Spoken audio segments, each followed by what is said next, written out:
contando con una infame y muy colorida reputación, gracias a su aparición en diversos documentales y de maneras más o menos realistas también en varias obras de ficción como las películas y los videojuegos. Los gulags han sido históricamente algunas de las peores y más inhumanas prisiones y campos de labores forzadas del mundo, similares en operación a sus contrapartes alemanas de las décadas de 1930 y 1940, pero enfocados más bien al encierro de prisioneros políticos. Los gulags afortunadamente ya no existen en la actualidad, pero los aterradores testimonios de algunos sobrevivientes perduran hasta el día de hoy, para darnos una idea de qué sucedía ahí adentro. Mi nombre es Carlos, y hoy en La Armería te presentaré cómo eran los gulags en la vida real. Los gulags conformaban una red de campos de labores forzadas que fue establecida en la antigua Unión Soviética durante el mandato de Vladimir Lenin y consolidada bajo aquel de Joseph Stalin, manteniéndose en operación desde el año 1919 y hasta 1983, cuando Mikhail Gorbachev, entonces presidente de aquel país y de hecho también nieto de exprisioneros de los gulags, comenzó el proceso de eliminación de estos campos. La palabra gulag es un acrónimo de Glavne Upravlenie Lagery, que en ruso significa Administración General de Campamentos, y durante sus más de 60 años en operación, estas prisiones servirían para encarcelar a un total de 18 millones de personas, albergando cada campo un promedio de 2.000 a 10.000 individuos. Sin embargo, la característica más notoria de estos lugares, aquella por la cual son recordados con tal disgusto e infamia hasta el día de hoy, eran sin lugar a dudas las brutales condiciones de vida que los prisioneros debían sobrellevar dentro de ellos. Verás, estas personas contaban con turnos de trabajos forzados de 14 horas diarias, frecuentemente sin descanso y bajo las extremas condiciones climáticas de algunas de las regiones más remotas de Rusia, en las que por supuesto una buena parte perdía la vida, ya sea por hambre, enfermedad, frío, cansancio, peleas entre prisioneros o sencillamente ejecución a manos de los guardias armados, que vigilaban el perímetro de las instalaciones de día y de noche. Como te podrás imaginar, la sobrepoblación y la escasez de recursos eran un severo y prevalente problema en los gulags, cuyos prisioneros vivían hacinados a merced de todo tipo de infecciones y problemas de salud, y donde la competencia por comida y otros recursos era tan brutal que frecuentemente llevaba a enfrentamientos a muerte entre sus ocupantes. Ni siquiera las mujeres se encontraban a salvo del rigor de estas marginales condiciones de vida, siendo la violencia de carácter sexual un problema cotidiano dentro de los gulags, en donde, de acuerdo al testimonio de algunas sobrevivientes del género femenino, la mejor oportunidad de supervivencia era el casarse con alguno de los prisioneros más fuertes o más influyentes, intercambiando compañía física por protección. Por otra parte, a algunos prisioneros se les recompensaba con mayores raciones de comida y algo de protección a cambio de servir como espías dentro del gulag, para reportarle así a las autoridades de la prisión cualquier comportamiento sospechoso, violento o sencillamente en contra de cualquiera de las políticas del campo o de los intereses de sus dirigentes. Estas conductas, por supuesto, eran severamente castigadas y con frecuencia resultaban en el confinamiento en solitario del individuo en cuestión, dentro de celdas extremadamente frías y húmedas que estaban apartadas del resto de los prisioneros, y en donde al confinado se le otorgaban raciones de comida espaciadas entre varios días. Con todo esto, seguramente ya te habrás dado cuenta de que ser encarcelado en un gulag era en buena parte de los casos el equivalente a ser sentenciado a muerte.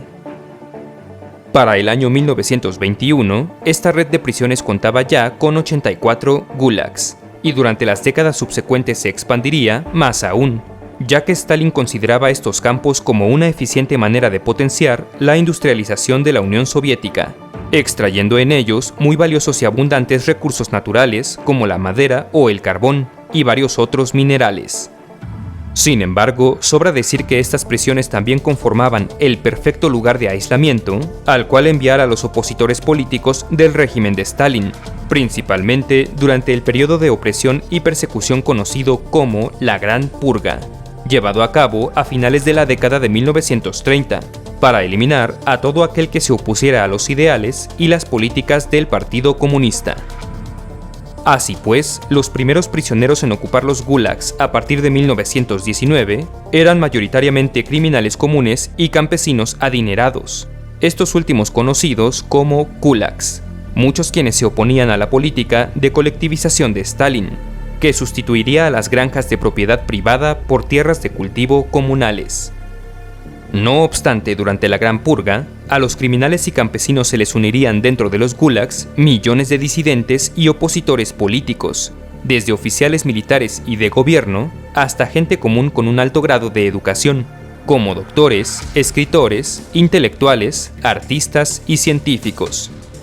De hecho, cualquier persona que tuviera algún tipo de relación con un reconocido antistalinista podía ser encarcelada, desde familiares y amigos hasta clientes, colegas, pacientes o alumnos, sin exceptuar siquiera a mujeres y niños. Sin advertencia alguna, la policía gubernamental del NKVD o Comisariado del Pueblo para Asuntos Internos podía sacarte de tu casa, arrestarte y llevarte a un gulag, sin derecho a un abogado o a un juicio. Una vez dentro del campo te verías forzado a trabajar en labores de construcción, minería o proyectos industriales, dependiendo de la necesidad de la región, construyendo canales, carreteras o fábricas, por ejemplo. Contando solo con herramientas básicas y sin equipo de seguridad alguno, el trabajo en estas zonas heladas era a veces tan abrumador que algunos prisioneros preferían cortarse o quemarse las manos para evitarlo, aunque el no cumplir con la cuota de trabajo resultara en recibir una menor ración de comida, optando algunos de los prisioneros más fuertes sencillamente por robar aquella de los más débiles. Unido todo esto a las ejecuciones y al maltrato recibido por parte de los guardias, se estima que por lo menos del 10 al 15% de la población de los gulags perdía la vida anualmente. Sin embargo, la supervivencia dentro de estos campos de labores forzadas sí era posible, y de hecho a todo aquel prisionero que cumpliera su sentencia y siguiera vivo al final de esta, se le permitía abandonar el gulag, siendo algunos individuos incluso liberados por adelantado si trabajaban con extrema dedicación y excedían constantemente sus cuotas de labor. Para ponerte en contexto de cuánto podía durar una sentencia dentro del gulag, los familiares de un traidor al régimen recibían un tiempo mínimo de 5 a 8 años de encarcelamiento. Así pues, se estima que entre 1934 y 1953, una cantidad de 150.000 a 500.000 prisioneros sobrevivirían y serían liberados año con año.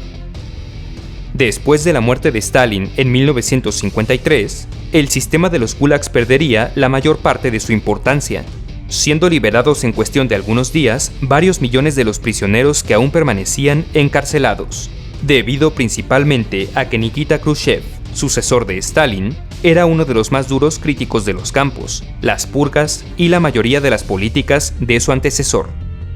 Sin embargo, los gulags no desaparecerían todavía del todo, ya que varios de ellos serían reacondicionados para servir como prisiones para criminales, activistas democráticos y nacionalistas antisoviéticos, ejerciendo esa función durante toda la década de 1970 y hasta la llegada de Mikhail Gorbachev al puesto de secretario general del Partido Comunista, quien en 1987 comenzaría por fin la gradual desmantelación del sistema Gulag.